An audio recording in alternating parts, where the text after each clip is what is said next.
Welcome back to another edition of the Disney Dish Podcast with Jim Hill. It's me, Len Testa. Welcome to 2018. This is our second show for January of 2018. Boy, do we have some interesting stuff for you. Lots of things have happened around Walt Disney World since the last time we got together. In order to talk about this, we need to bring in one Mr. Jim Hill. Jim, how's it going? Hang on, Len. I need to pull my head in from the door open here in the monorail. That's all right. Let's talk about that. Por favor, manténganse alejado de las puertas. Yeah. So a couple days ago, there was video shared around the internet of a monorail going down the track with its door open. This is akin to having your airplane's emergency exit door open in flight. How was this received by Disney? And two, what happened? I'm told it was a bad sensor. The safety procedure when the monorail leaves the station is you have an employee there who gives you a thumbs up and you can leave. You know, all the doors have closed, and I'm told it left the station with the door closed. Then a bad sensor evidently kicked the door open en route. As soon as they got it into the station and realized what had happened, they took it backstage, they took it offline, they addressed the safety issue as quickly as possible, but obviously, again, they couldn't stop the monorail en route and deal with that. They had to get it back to a station, but even so, a piece of footage like that is just, it travels fast, as it did. This comes at an odd time, given that they just put up the construction signs for the Skyliner. Yeah, Skyliner can't come fast enough.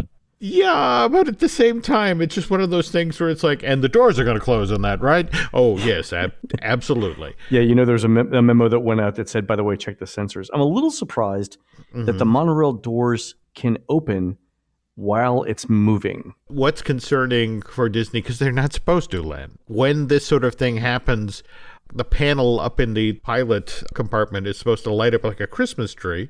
Sure. And then it does become a question of at the driver's discretion about, you know, how to handle this. And they made the call to get to the station as quickly as possible as opposed to stopping en route and not necessarily anticipating that in this age someone would whip their iPhone out. The monorail has been in tough shape for a while now. I just today got the most recent issue of Walt Disney World Eyes and Ears, the first issue for 2018. And there's actually a letter in here from George Kalogridis, the president of Disney World. And the headline for his letter is Adding and Growing the Path to 50. So I know we've been talking about this forever. They're just now starting to pivot and walk out to the cast members that we need to be ready for the 50th anniversary. We need to put our best face on. Yeah, 3 years from now, yeah.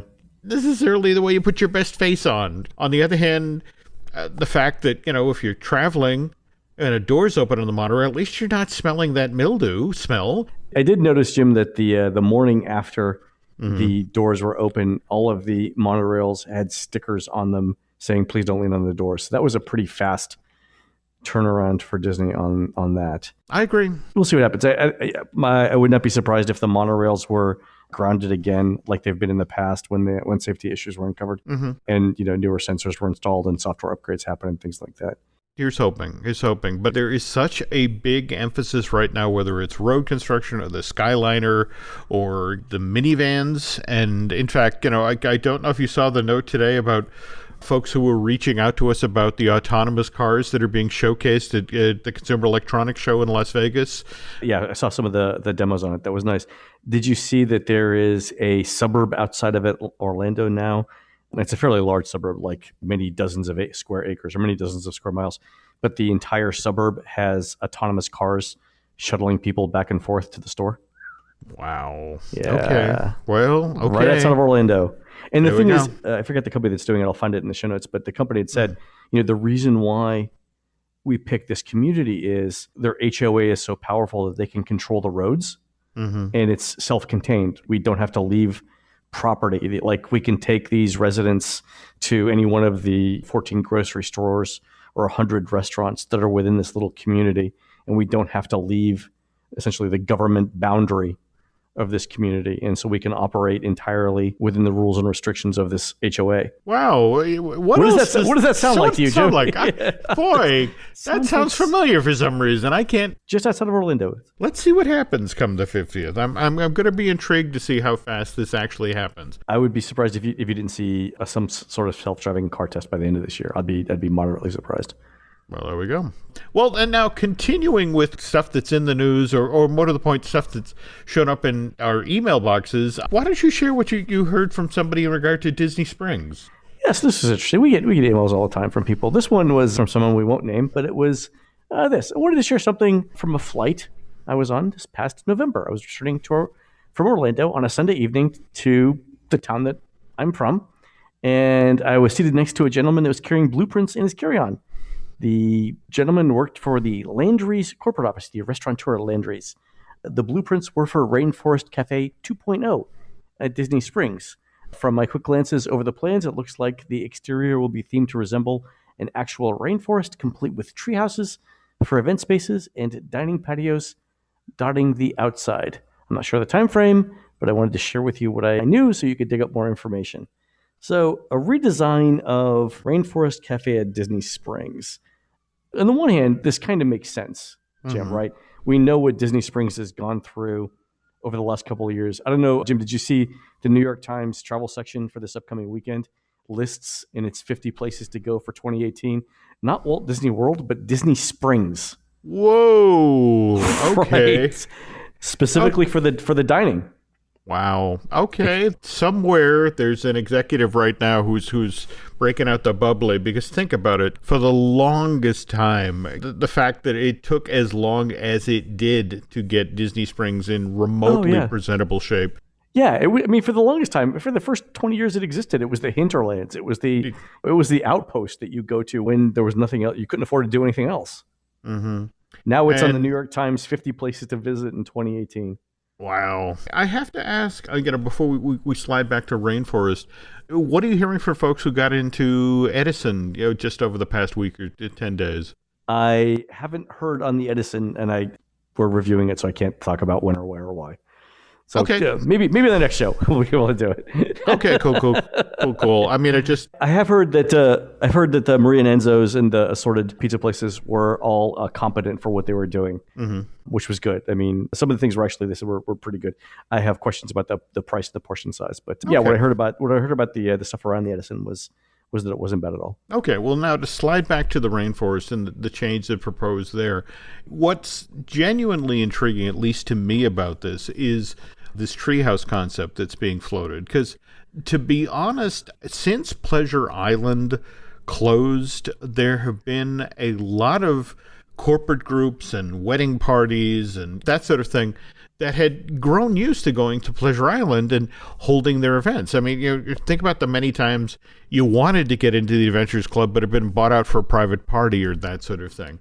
Right. And for Disney, every one of those buyouts is guaranteed revenue. They don't have to worry about whether it's going to rain that night or there's another event that people will find more interesting. They like booking those events because it's guaranteed money. But at the same time, though, when Pleasure Island was shut down to make way for Hyperion Wharf and then Disney Springs, you had all of these groups that were wanting places to go. And in fact, for the longest time, they wound up defaulting to Splitsville, which opened December 2012, right? Yeah, so Splitsville is very big for corporate events. I think 2 of the last 3 times I've visited in the last couple of weeks, the upstairs has been bought out for corporate events. And so they're taking, 40% of their capacity at that point and dedicating it to a group. Again, for Splitsville's got to love it. It's guaranteed money.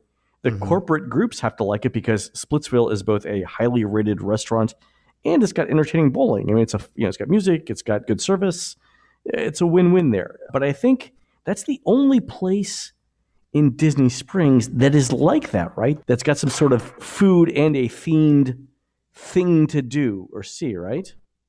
So one wonders if there's a secondary agenda here with the tree houses, that perhaps these will double as function space, and whether corporate groups or wedding parties or whatever can get up into these spaces. And The folks that run Landry are a sharp bunch, and they have to have been eyeballing how Splitsville has been doing, and it's like, we want in on that. Of course, the irony of this is, here's all this work that's about to be done on the Disney Springs rainforest, and the Anaheim version's about to shut down for our 5-star hotel there. So, yeah. Hey.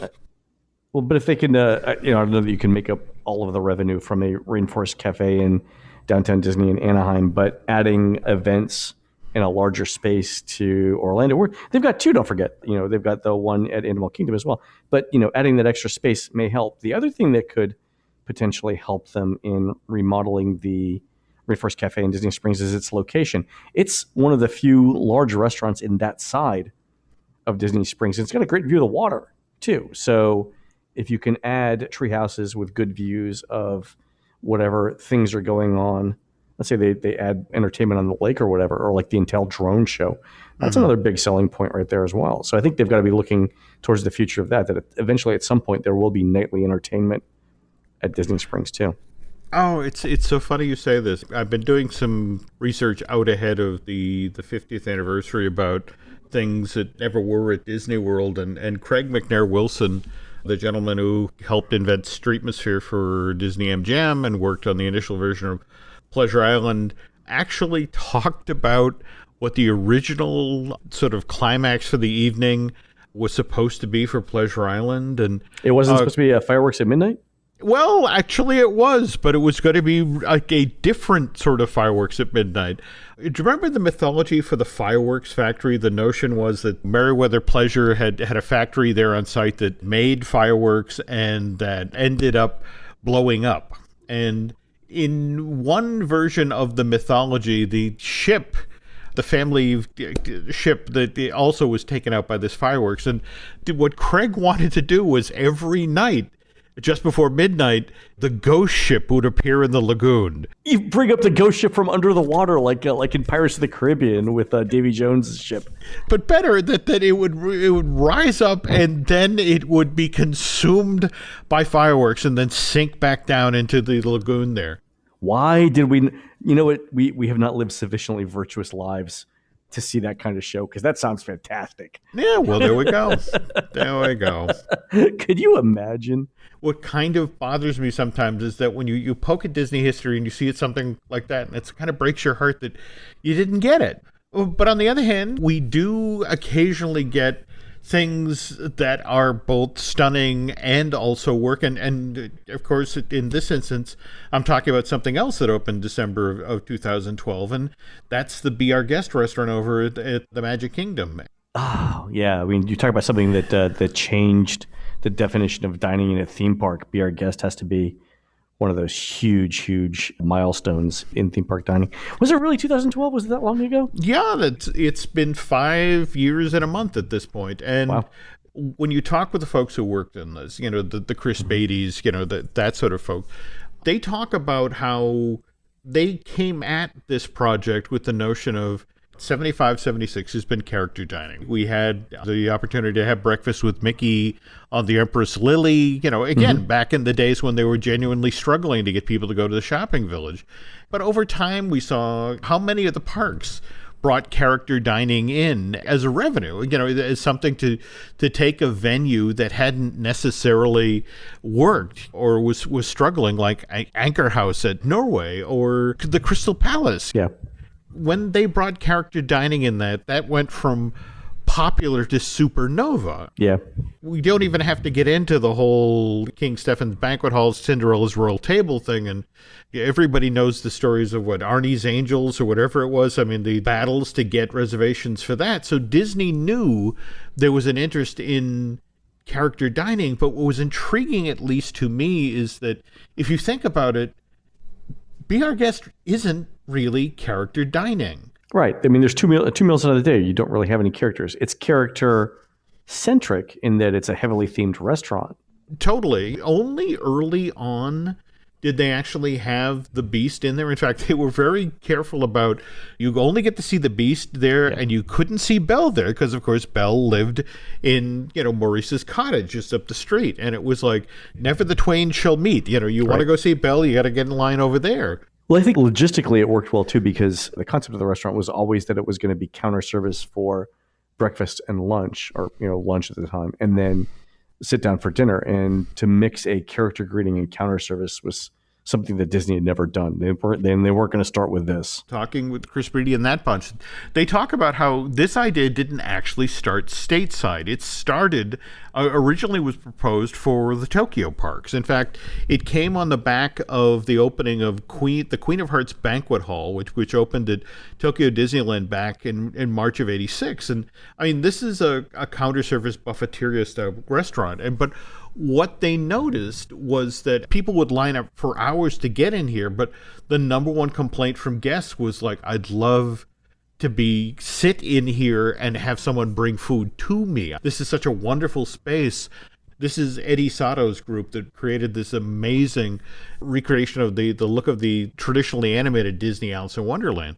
Mm-hmm. And the whole notion was that, well, wow, what if we could do something like that? So for a time, I mean, they kicked the tires of, well, all right, so if we did a lunch quick service, and then could we turn a restaurant? Could we, in fact, make it table service at night? The first run at this was going to be a Little Mermaid restaurant, with the idea that you get to dine under the sea. And they got as far as sort of sussing out the individual dining rooms and that sort of thing. And mm-hmm. one of the things that really kind of bit them in the butt was like, it's under the sea. We're going to have to serve fish. And it's sort of like... That's exactly what I was thinking as you were talking. All of the flounder. No, you won't. No.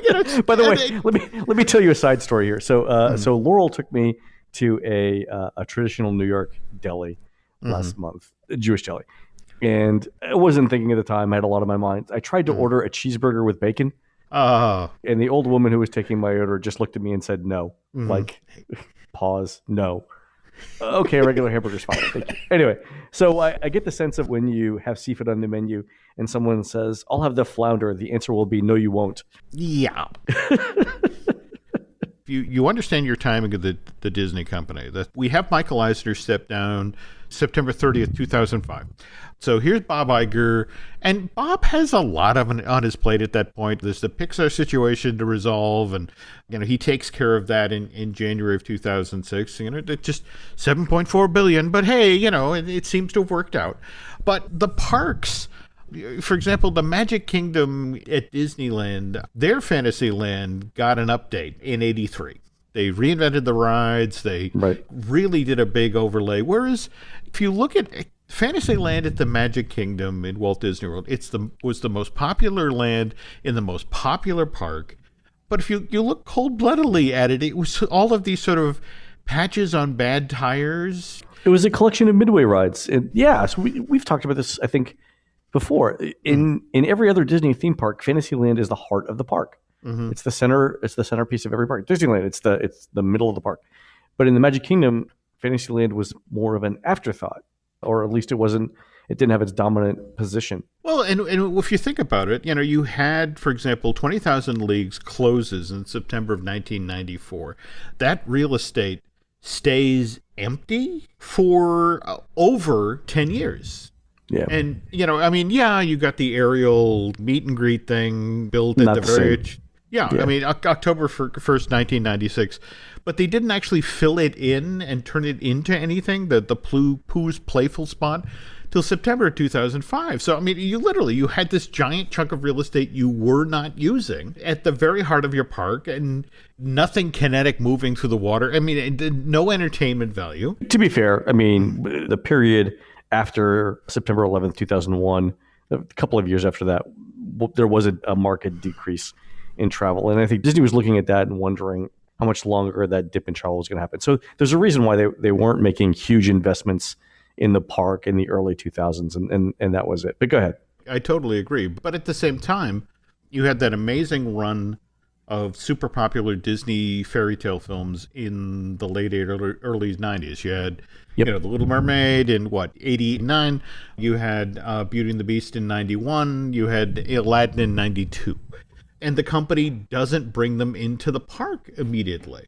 Yeah, you get walk around characters, you get them in parades. And yes, they are showing up at character dining and that sort of thing. But the whole notion of people really do want to visit that castle, really do want to dine with the beast. And that was the thing that when they stepped away from the Little Mermaid themed idea, the whole notion of, well, where is it that people really would like to go to dine? And it's like, if you look at Beauty and the Beast and, between the Be Our Guest number itself versus the Great Ballroom versus the scene where Belle and Beast are sipping soup, it's like, this is the obvious place to go. It is. It's the obvious choice. Then it was like, okay, if we're committing to this new Fantasyland idea, given that we see that the pent-up demand because of King Stephens, the pent-up demand because Crystal Palace, this place has to be huge. What was fascinating is there was all this back and forth initially about, well, do we do a full-size castle? Right, yeah. And the whole notion was in the end like, no, I mean, the Cinderella Castle is the icon of Walt Disney World. We can't put a second castle in that park. We can put a forced perspective, smallish castle suggesting that way off in the distance is the Beast Castle. And again, the same conceit follows with what they did with The Little Mermaid with Prince Eric's castle. It's like, yeah, it's there in the distance, but you're there really to get into this ride. And knowing the demand, it's like, we need a huge capacity for this place. Well, that's the thing I think that's most impressive about the balance that Disney had to strike between, this needs to be attractive on the outside, but it has to be massive on the inside. They have a space that is several times larger inside than the capacity of Cinderella Castle. And yet it's not on the outside as physically obvious as Cinderella Castle. They struck the right balance there. It's a good design. For as much amazing technology as there is in that building, I mean, the roses that power how they determine where you're seated in the restaurant and bring the food to you. I love the fact that there's all that great design, but there's all that great technology, this sort of marriage of delivering the best possible show and the best possible experience in that space. But at the same time, making the tough choices. Like when you talk with the Beauty and the Beast team, they were fights tooth and nail about bringing beer and wine into that restaurant. Because it's like, this is the Magic Kingdom. We don't serve alcohol here. Right. And the debates were, on the one side, the traditionalists who had said, we don't serve beer or alcohol in the Magic Kingdom. And I think there's sort of probably three different angles to this. The restaurateurs who said, it's a French restaurant, it's a sit-down restaurant, people are going to expect a nice wine with their meal because this is France, after all. Yep. And then the third group, which is the bean counters who looked at the profit margins on beer and alcohol and said, why aren't we doing this? Because I remember when the restaurant opened, there was some controversy about serving alcohol in the Magic Kingdom, that because it's the most popular park and a lot of people spend all day there, that the idea of consuming a lot of alcohol and seeing drunk people walking around the park would be a real possibility. But it turns out that it didn't happen that way. No, if anything, the needle got buried in the other direction. Remember how it had only been open like 6 months or thereabouts, and Disney had to creep in the number of reservations they were doing per day for Be Our Guest, because instead of doing the traditional hour and a half, you arrive, you're seated, you eat, and you're back out on the street in 90 minutes because you're in a theme park and you want to make the most of your day and get in as many ride shows and attractions. What they were seeing, two things. One was people were lingering because they were enjoying the atmosphere and having a nice drink with it. So dinner times was stretching out to 2 hours. And the other thing they were finding is, frankly, mom and dad cutting the kids loose. Like, hey, we're having a good time here. Right. I forgot about that. Yeah. Yeah. The fact that the restaurant is so large and so detailed, and each of the areas is themed differently. The kids who are fans of the movie want to go off and explore. And frankly, it's difficult to get kids to sit down, especially small kids, for 2 hours in a row. To stay seated for 2 hours, I mean, that's asking a lot of the kids. It's easy to let them go see, what's in the other rooms. But the other thing that Disney did, Jim, is they did animations in some of the rooms. So remember the snow scene in the main dining room where snow looks like it's falling outside. And that's basically computer screens emulating the view outside. That was some interesting and new technology for them to use in that restaurant. We had never seen it before, but it's a great effect. They Absolutely. so they put all the stuff in there. They put stuff in the rose room. They put stuff in the garden. They put stuff in the main dining room. You can't help but want to go look at all of it. And so, yeah, I'm not sure that the average dining time in Disney World these days is an hour and a half. It's probably closer to 70 minutes. But yeah, I mean, so people are spending basically an extra 40 or 50 minutes in the restaurant, and they're having the extra drink. They might have a glass of champagne to end the meal. But yeah, that's an extra 10 or 15 minutes right there. I mean, it's helping drive the prices of the average checkup. Mm-hmm. But by the same token, you remember when this opened, you couldn't sell your mother to get a reservation in here. No. In fact, what was absolutely fascinating was to watch in 2015, they created the breakfast there just to try to sort of take some pressure off the facility. There was so much pent-up demand to get into this place. The other thing, frankly, what I love about this facility is that Beatty and the crew, they took some real chances. I mean, for example, this isn't one particular day in the Beast Castle. In fact, for example, as you're walking in, if you're actually paying attention, you're there at the moment when the curse happens. Oh, I didn't know that. Is that the background story? Oh, yes. If you actually, as you're walking in, there's a piece of stained glass that shows the moment that the crone arrived and revealed herself to be a beautiful enchantress. But the moment you come through the door, the very first thing you see is that archway being held up by the two minotaurs. But there's a human face with horns in that archway. That's actually the young prince undergoing the transformation. So as you walk in, the curse is happening. I didn't know this. So this is the story. This is fantastic. Yeah. Okay. And the fact is, if you go into the Rose Gallery, the giant 8-foot tall music box, the conceit is that Maurice made that for the Beast and Belle as a wedding gift. So in that room, it's not only happily ever after, it's after they're married. On the other hand, you're in the ballroom. Mm-hmm. You are there the day before everything's cleared away for the big dance. On the other hand, if you go into the West Wing, that's still where he's cursed. In a weird sort of way, you get to do a lot of time traveling in this restaurant. I've never noticed that, but that's so as you walk through the different rooms, you're actually walking through a different chronology, or the chronology of the story. So you're going through time and space. Mm-hmm. Wow, that's sophisticated. It's really a bold choice. For example, the Rose Gallery, the fact that when it's time for this to be a sit-down restaurant, that whole room gets pulled out of the inventory, because they need that prep space for bar work, for food, all of that sort of thing. I mean, is there any other restaurant on Disney property that goes from, 526, 546 down to 340? I mean, when you think about the people who you're turning away, it's all about, no, we have to have the best possible presentation for when this goes from quick service to table service. I cannot imagine being with the bean counters and going, and we shut down the side of the restaurant. We lose 200 plates a night. Yeah. But they pull it off really, really well. If you look at the reader satisfaction survey results that we get, every year, Be Our Guest has consistently been 90% and above, regardless of the meal. And it still is. It's dropped a couple of percent now, I think, as people are getting used to it. But it's always hovered between 90 and 95%, always been above average for Disney. The menu is very solid. Mm-hmm. If you look at the lunch entrees, there are things that they really came out with and were fan favorites from day one. The tuna niçoise salad, the croque monsieur, the French dip, I think, was an original one, the carved turkey sandwich.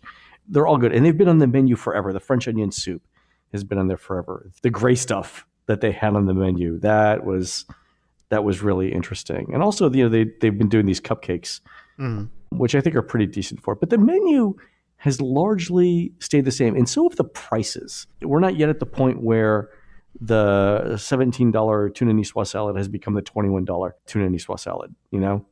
The prices have remained relatively moderate considering the quality of the food and the quality of the experience.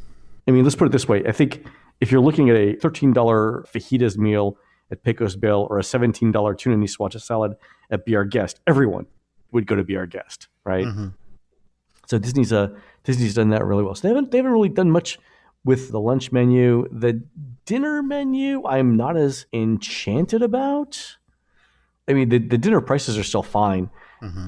in the $26 to $36 range for the meals. I just think the times I've been there, the service is a little slow because they're trying to feed so many people. I think the kitchen can get behind. I think lunch is the better of the two meals there.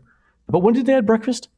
That started March of 2015. They did a 3-month test, and it was successful enough that it just stayed in place. But speaking of the food, though, to give you some idea of how determined Disney was that this restaurant succeed, the chef Deerdorf, the guy who drove the bus here, he'd been in Disney kitchens for 25 years. He was actually out at Aulani. I mean, that's how high up this guy was. That they had their standalone Hawaiian resort. It was absolutely crucial that the food be perfect there and respect the regional cuisine. And the food at Aulani is amazing. It's Disney's best resort. I mean, for a variety of reasons, but the food is incredible. But they pulled him out of Aulani and brought him back to be our guest, because it was like, this can't just be good. This has to be great. And so make this guy travel 6,000 miles, come back, and ride herd on this kitchen that, again, has to transform from quick service to table service. You know, there were some things that fell by the wayside, largely, again, because of the Rose Gallery. I mean, you probably remember that piece of concept art early on for Be Our Guest that showed one of those living character initiative, the version of Lumiere on a table that was going to be pushed through this restaurant to entertain guests. Right, yeah. And the story I've been told is like, well, yeah, you can have that if we can have the Rose Gallery open for dinner. And it's like, well, no, we need that prep space. And it's like, well, then you can't have that, because in order to recover what we're going to lose by losing those 200 seats, that we're going to have to cram more tables into the ballroom. And that doesn't leave enough room to push the cart through that would have Lumiere. Oh, right. I remember this conversation, yeah. So that fell by the wayside, which is kind of ironic given that if you think about it, we've got the Ratatouille ride that's supposed to open. In fact, they're doing site prep now over at France, getting ready for that to come up out of the ground. And one of the things that people love about the Walt Disney Studios version over in France is that when the attraction ends, you're in Chef Remy's. You can actually go to dine there. Weirdly, we're not getting that. We're just getting the ride here. But I think that's also a nod to the Chefs de France, the whole notion of how many French restaurants can that resort realistically support without cutting into the business. Yeah, the answer is 2, by the way. If so they've got 3, the answer is 2.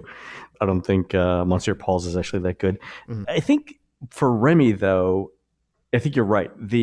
What Disney's saying with this is, look, Chefs de France is really good. It's supposed to be dedicated to the cuisine of France. It is different in that they're trying to preserve the original intent of the restaurant. Adding it into the exit of a theme park ride would not be the same theming, and I can see them not doing it. That said, I would be more than happy to have the ride exit at Boulangerie Patisserie, because I think that's a great restaurant in and of itself. I could see the exit of the ride happening there. There are all these lessons, 5 years of lessons that the company would love to apply from Be Our Guest to the next big character dining or dining as an experience. And let me break your heart here a little bit for you, because I've been talking with the folks who are working on Gigantic, the Disney project, directed by Nathan Grano, the gentleman who did Tangled, and with the music by the Lopez's, who did, of course, all the great work for Frozen and just did the music for Coco as well. This was supposed to be the Spain Pavilion. This was the heart of the thing that was coming to Epcot. Right. First of all, they were going to have a dining experience where you were dining in the dollhouse that the little girl had set up for Jack.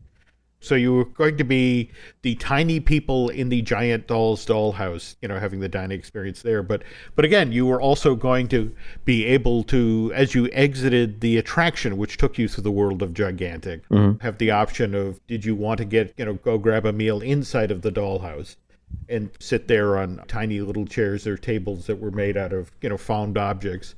But when the company pulled the plug on Gigantic late last year, yeah.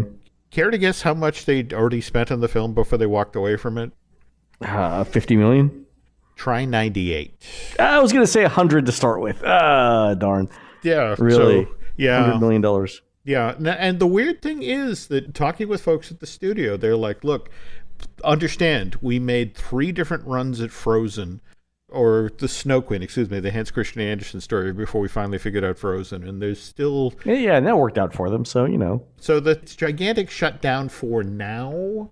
Yeah. But they are hoping that, at some point somebody gets a handle on this. And if only, again, because it was set in Spain. And more to the point, Right. You could do this amazing attraction and this dining experience and still authentically pay tribute to the country of Spain and add something fun to Epcot. Well, I think that's sort of the legacy of Be Our Guest, is that it forced every other in-park restaurant that came after it to up its game. Because you saw immediately after, the first couple of years after Be Our Guest opened, there was tremendous pressure on Cinderella's Royal Table to up its game. It's been through what, 2 refurbishments? Oh God, yeah. Since Be Our Guest opened. And, because people were looking at that saying, why am I spending $70 for lunch at Cinderella's Royal Table when I can get a $17 lunch at Be Our Guest? And frankly, the food's better and the atmosphere is just as good. If it's the thing that I'm not meeting Cinderella, well, with 4 people, the cost difference means you can go to Bibbidi Bobbidi Boutique. And I think that's the thing that you see in a lot of theme park restaurants now. Heavily themed, very place-centric. Look at Skipper Canteen, which, we can debate whether the food is good or whatever, but the place for that and how it's themed to its story is much different than, let's say, Liberty Tree Tavern or Crystal Palace. And speaking of which, you have heard that the Jungle Cruise movie is now a go? Oh, it's got, what's his name in it? That former player from the University of Miami. What's his, I'm blanking on his, Dwayne something. Dwayne Johnson, yes. Who right now, Jumanji, Welcome to the Jungle, actually just this past weekend beat The Last Jedi at the box office. So Disney is very pleased that he's going to be in their Jungle Cruise movie. But more to the point, the Flavor Lab, the folks who came up with the menu and continue to tinker with the menu at Skipper Cantina, have already been given a heads up. It's like, look, this is the script. We're going to be adjusting that restaurant yet again when the Dwayne Johnson movie comes out, with the hope that, if we have a hit film, that will finally get people into that place. Because aren't they still struggling at this point? Or it still hasn't achieved what it could, which is a shame, because I think the food is good and the service is good. It has so much potential. By the way, Jim, you know how Johnny Depp occasionally shows up in Disneyland and Pirates of the Caribbean to surprise guests? Mm-hmm. I'm just throwing it out here right now for Dwayne Johnson, from one UM alumnus to another. Mm-hmm. If you want to show up and be a waiter one day at Skipper Canteen after the movie comes out, I am there for you, man. I will help you do that. Right? Because you imagine, like, you order the chicken instead of the steak, and Dwayne Johnson raises one of his eyebrows at you, like, really, that's what you're going to order? And you're like, no, I'll go with whatever you recommend.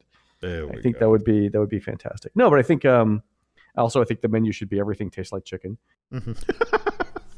Right? The jokes write themselves. They've already been written. What are we talking about here? I think going back to it, I think that's the legacy of Be Our Guest. Mm-hmm. It sets the bar for what all new theme park restaurants should be. And when they don't do that, like Skipper Canteen hasn't quite hit that level yet. It's kind of obvious. And but that's good. I mean, Disney should be continually trying to improve its restaurants and its offerings. And Be Our Guest is a shining example of that. I'm kind of interested to see what happens with not so much with Toy Story Land, but whatever the inevitable restaurant is in either the Star Wars in Galaxy's Edge or in the Star Wars Hotel, how they carry forward that theming concept. So hopefully we'll learn more about this year. Yeah, I mean, and what's intriguing to me is the ones that are on deck looking for homes. They've gone through all of the Disney films, and what they did was they pulled a number of focus groups in and said, if you had your opportunity, if you had this list to choose from, where would you want to be able to go to dine at a Disney theme park? And evidently the place, and it's kind of intriguing because it's really not one of the most popular Disney films, but from Princess and the Frog, Tiana's restaurant at the end, the New Orleans cuisine that's in the warehouse that looks like a riverboat, evidently that's the one, whenever they do the tests, Tiana's is where they want to go next. Well, because, sort of a New Orleans jazz supper club idea is enticing. Remember, Disney tried this on the Disney Cruise Line, and the restaurant did not do well. In fact, I think they're replacing it again with something else now. Really? Yeah, I think it's getting another refurbish. I think the problem though is with the location on the ship, not necessarily with the concept. Mm-hmm. No, I think it's a great idea. I've had wonderful meals in New Orleans. What else do people want besides that? They wanted to try a more authentic version of Tony's. And in the end, it was one of these things. Well, let me get this straight. I'm eating out in the alley off of a garbage can. And it's like, no, all right, I get it. Maybe you don't want that. But it's just, when you think a lot of the Disney dining experiences. When you started this conversation, the first thing that popped in my head was the Old Yeller restaurant. Like as you're seated, you get a gun. It was the worst possible concept I can come up with, Jim.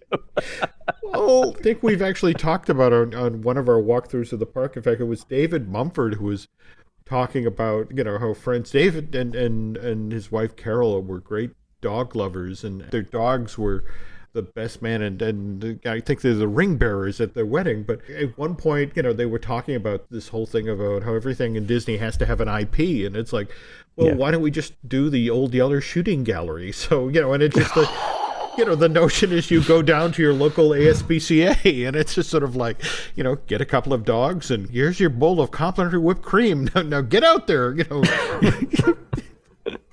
Yeah, this is what Imagineers talk about late at night over beers. Yeah, David at least had the wherewithal to pretend to be horrified. So anyway, on that sure to get us letters note, I think we should pack it in for this week, Len. I do want to follow up on. I agree. We'll wrap this one up, and the next show will be our chronological Disneyland show. Is that right, Jim? Yes, we'll head right back in there. And I do want to follow up on this. You mentioned that Spain Pavilion is no go. I did hear that work is supposed to begin on Brazil this year. Have you heard that? Right now, there's 2 and 3 more meetings that have to happen from a financial point of view.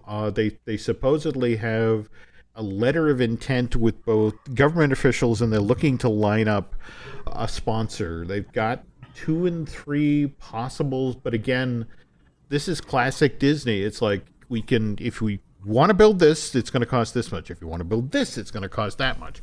Yeah. And that's the point they're at now.